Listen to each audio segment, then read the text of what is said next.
And we're back now with Time International Editor Bobby Ghosh and CBS News State Department Correspondent Margaret Brennan, both of whom have had a very busy weekend.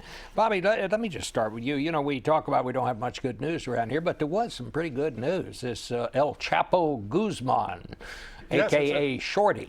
Yeah, it's a big deal in Mexico. One of the baddest of the bad cartel leaders. He was the leader of the Sinaloa cartel and one of the last men standing. The government has systematically gotten to a lot of the other cartels, and this was a very, very big deal. They got Shorty. And it's a program that Peña Nieto, the Mexican president, had launched when he became president more than a year ago, and there was a very, what we know of it so far, quite a lot of cooperation between the U.S. and Mexico. There had been some fears that that cooperation was fraying. Clearly, that's not the case.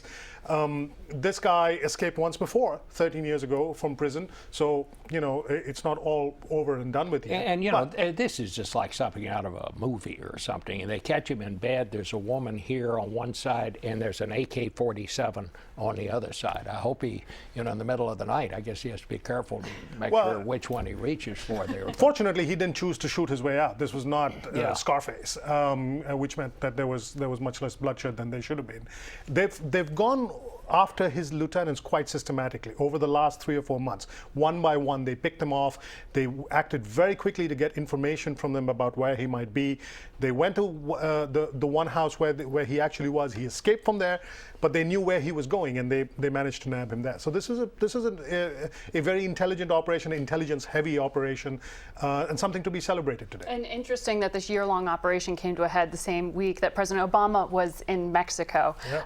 And within the same week, they had a failed raid, and then this successful operation over the weekend. But this was the DEA in working hand in hand here with the Mexican Marines. And law enforcement officials say that you can expect a conversation in the next few days about an extradition here to the U.S. because of exactly what you raised. He's escaped from prison before, some would say, with some help from the inside. So I guess if this were a Tom Clancy movie, the president would have gone down there and led the raid. But that's the way it is in fiction.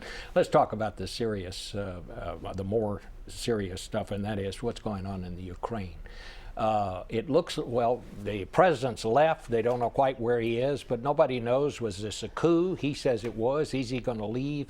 Where are we on that, Margaret? Well, revolutions are easy to start and hard to finish. It's right now a question of who exactly is in a leadership position.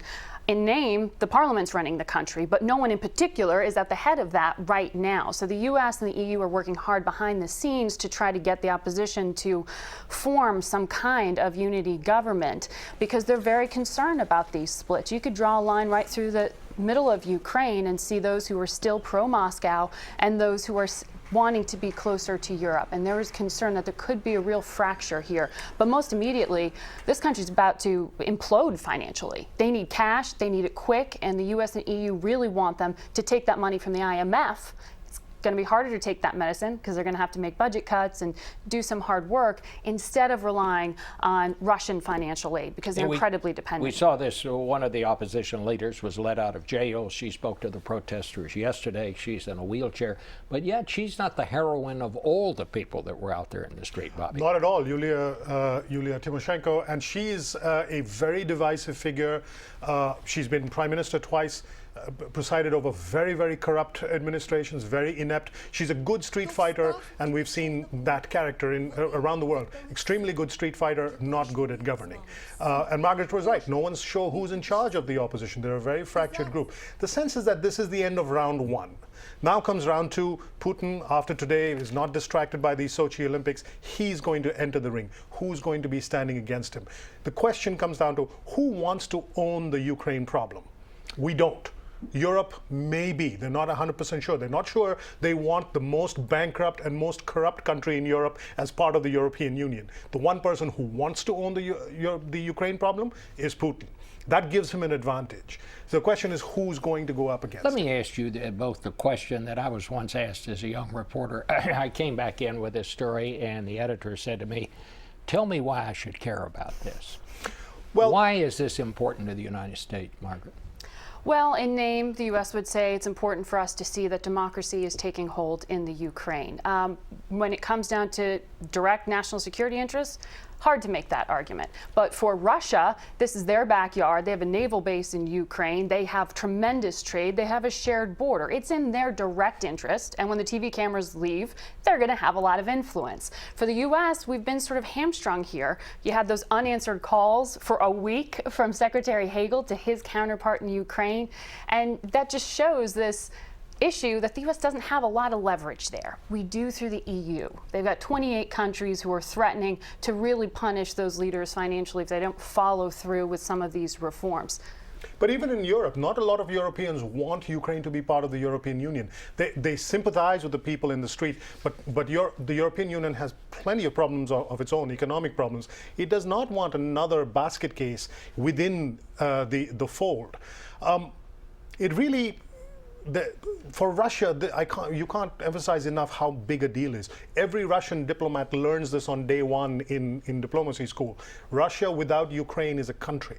Russia with Ukraine is an empire. This is sort of driven deep into every Russian politician, every Russian diplomat. So we can expect them to fight hard, and if we learn anything about Putin, fight dirty. Let's shift to Syria. We haven't talked about that. Is there any good news from Syria lately, Margaret? Well, it depends on your perspective. Yesterday, you did have at the UN this agreement, really one of the very first agreements that Russia signed on to force the Syrian regime to allow in humanitarian aid. Basically, let us give food to your starving people. That was viewed as a diplomatic breakthrough in many ways by Secretary Kerry. This is an agreement on paper. In 30 days, we're going to see whether or not that actually happened. But more broadly, it once again emphasizes, whether you're talking about Ukraine, you're talking about Syria, this face-to-face showdown with Russia right now. And in the context of Syria, oddly speaking, Russia seems to be the only point of leverage that the U.S. says it has there. They say their entire strategy for Syria is to pressure the Russians to deliver Assad. And either the U.S. has totally overcalculated their degree of influence or their willingness to deliver him, or completely underestimated Assad's ability to hold on. Maybe both. The Russians would say we've miscalculated majorly. All right. Well, I want to thank both of you. That really helps me to understand it, and I'm sure it's helped others. Very nice to have both of you this morning and get your take on these things. We'll be right back.